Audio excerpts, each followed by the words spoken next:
our good friend Brian Billick. Brian, you don't look like you're hanging out in your palatial estate up there in mid-Ohio. Yeah. Where are you? You look like a hotel room there Um, today. yeah, I'm on the road in Nashville. Had a great speaking engagement with some of the folks from Truist Bank, and visit with my daughter a little bit now in New Orleans to have another speaking engagement. So on the road a little bit. Well, good, good. I want to catch up with you about a couple of topics here. I want to start with New England. You know, they've been up and down. It's a different kind of a team that they've had there in years past. Mac Jones, high hopes for him at quarterback. He gets hurt. The Zappy kid comes in, and he's playing great. They go and just demolish Cleveland yesterday. I mean, I don't know how good Cleveland is, but for a rookie quarterback to go on the road and play as well as that kid played, if you're Bill Belichick, do you have a quarterback controversy at this point in time? Uh, no, because of all the people in the NFL who care less about a quarterback controversy, it's Bill Belichick. We talked about it last week with regards to Cooper Chase and or Case and the Cowboys and all that. You know, the coaches and the organization will say, no, there is no controversy. Unfortunately, they don't have a say in it because that's for us to debate and the fans, and we're going to talk about it. And there's going to be a quarterback controversy, whether it's real or not. That depends on what's going on in the locker room. So Bill has such control of that. If the other kid's playing well, I mean, the New England Patriots, even under Tom Brady, no team morphed itself better to the talent that they had, offensively, defensively. They'd run the ball 50 times one game if that's what they thought it took to win. They'd throw it 50 times the next game. So whichever quarterback's playing well, I imagine Bill's going to go with that hot hand and not care what the rest of us think. We're talking about some big-name quarterbacks with you a little bit today. The Tom Brady situation. Now, look, Tom Brady is Tom Brady. I'd make the argument that, he's one of the top 3 or 4 players in the history of the game. But, over the weekend, obviously he played in New England forever. Everybody knows that. Very close with the owner there, Robert Kraft. A guy like him gets a lot of leash. He doesn't practice every Wednesday, and there are a lot of the guys in the league that have that. But much is being made about, him leaving after practice on Friday, going up Friday night to Robert Kraft's wedding, coming back on Saturday, rejoining the team there in Pittsburgh. As a coach, walk us through how much rope you give. And then is there, are there guys on the team that start to say, wait a minute now, he doesn't play for New England anymore, things like that. What are your thoughts on that whole thing? And maybe you've been through something like that as a coach yourself. Yeah, it's not a problem until it's a problem. In other words, it's not a problem until you start losing. All the things that go with Tom Brady, we talk about where is he in his career, how old he is, what's going on off the field, his back and forth. That's not a problem when you're winning. Okay, it's when you're losing, unfortunately, now it's going to bring into question. Him going to Robert Kraft's wedding, we see all the time. How many times do you turn on a college football game and you see some former player who's now in the NFL? And it's maybe playing that side, but is at the game. Maybe they're playing a team close to it, and he wanted to go to the game. Players are going to do what they're going to do. Yes, as coaches, you'd love for the players to go home at night, lock themselves in the room, look at film, get their meals underneath the door, come back to and play great. But that's not the way it works. What Tom Brady's doing, you're right, one of the great players of all times. It's not an issue until you start losing. And now all of those things do become issues, and no more or less legitimate than when you're winning, but the losing all of a sudden brings into question, okay, now what you've been doing all this time, and we've won all those games, now you got to do it differently. So, yeah, it is going to be looked through that prism. It is a factor. And obviously they're struggling right now, and the only way to correct it is to win. Aaron Rodgers. I mean, we've been talking about this, and Brian, you talked about it at length on this show before the season began. They lose so many weapons, but everybody all of a sudden, continuously assumes because you have Aaron Rodgers that everybody's going to be better.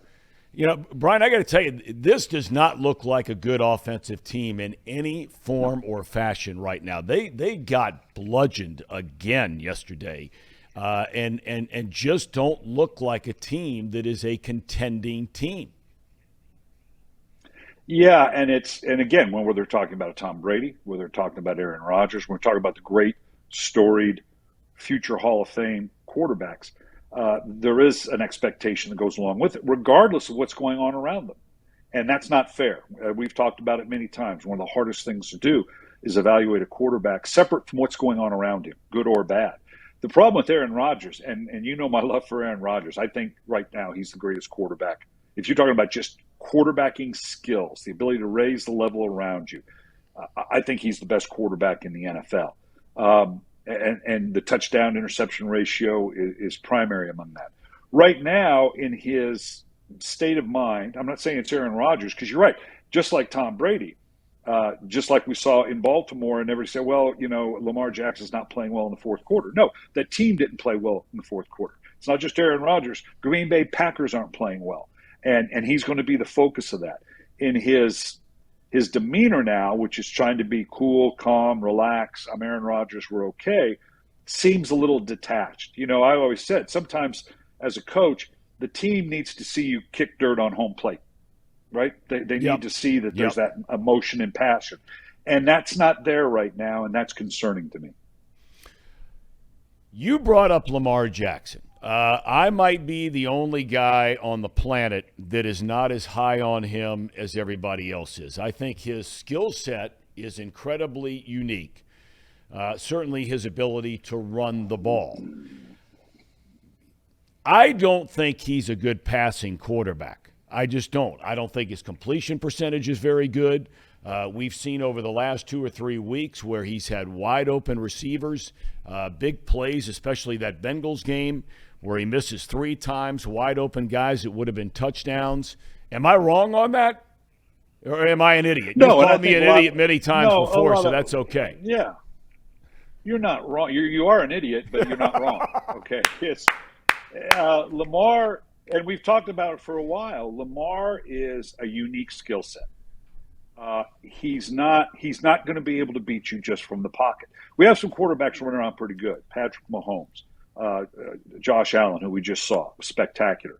But if you took that away, if the NFL pass rule says, okay, the quarterback can't leave the pocket, those guys can still beat you.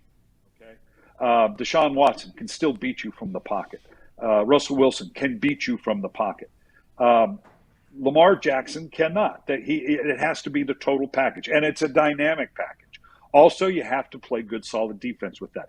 Their formula to have 32, 34, 35 minutes time of possession, which didn't happen against the Giants, which is a big part of it. When they can dominate a game that way, have Tucker kick field goals anytime you cross the 45-yard line, that's a unique dynamic. They don't have that right now, and if it gets into a position where he has to beat you from the pocket, no, right now he doesn't have that particular skill set. His skill set is good enough to win. We've seen it be an MVP level. Is it collectively good enough to win a championship? We haven't seen that yet.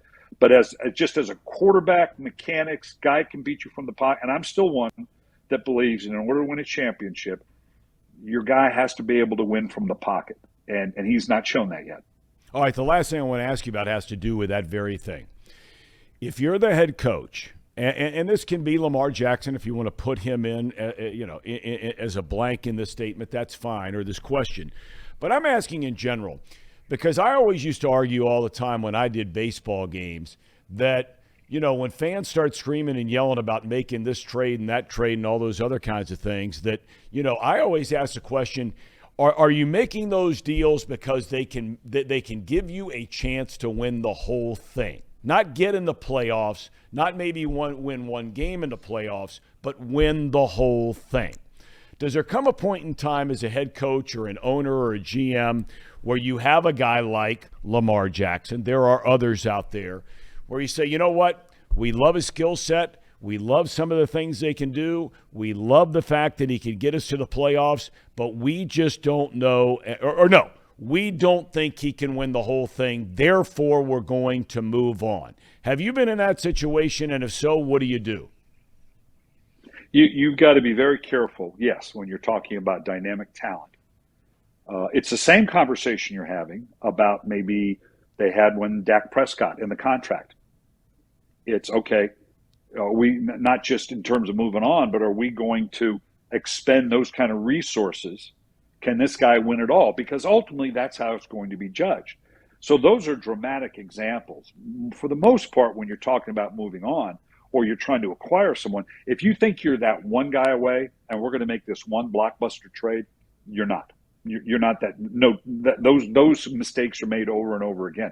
What you look for in trading or letting players move, can I get incrementally better? I just want to get a little bit better. Is this guy we're going to draft? I know he's not a top round pick. He's not this. He's not that.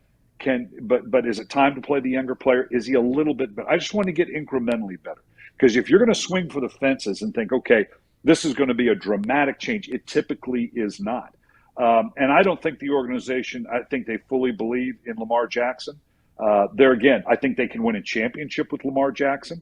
Until it happens, then there's always going to be that question mark. There was that question mark with Aaron Rodgers until he won it all. There was that question mark with Peyton Manning. It's okay, you can get to the playoffs, but he really, he can't win it all. Until you do, there's going to be those questions, and those are legitimate questions. But yeah, you got to be very careful. And then you always ask the same question, whether it's, okay, we're not going to pay the contract or time to move on from a quarterback. What then? Believe me, I know firsthand from when you don't have that guy at that position and you get on that roller coaster and that up and down, that's not a treadmill you want to get on. All right, my friend. Well, safe travels. We thank you always for your time each and every week. And Godspeed ahead down in the Big Easy. Be careful down there, all right? Oh, I will. All man. Right. Thanks. All right, buddy. Brian Billick, kind enough to join us each and every week. Great insight. Love just asking about little things like that are very, very big things. Decisions you have to make as an organization about, do you give the money? I mean, do you spend the money? And everybody's saying, oh, you got to sign Lamar, I'm not saying you shouldn't sign Lamar. But you have to ask yourself the question, and you just heard it from Brian Billick. He's not so sure Lamar Jackson can beat you in the pocket. And off the top of my head, I don't know how many quarterbacks that have won Super Bowls that you could say the same thing about.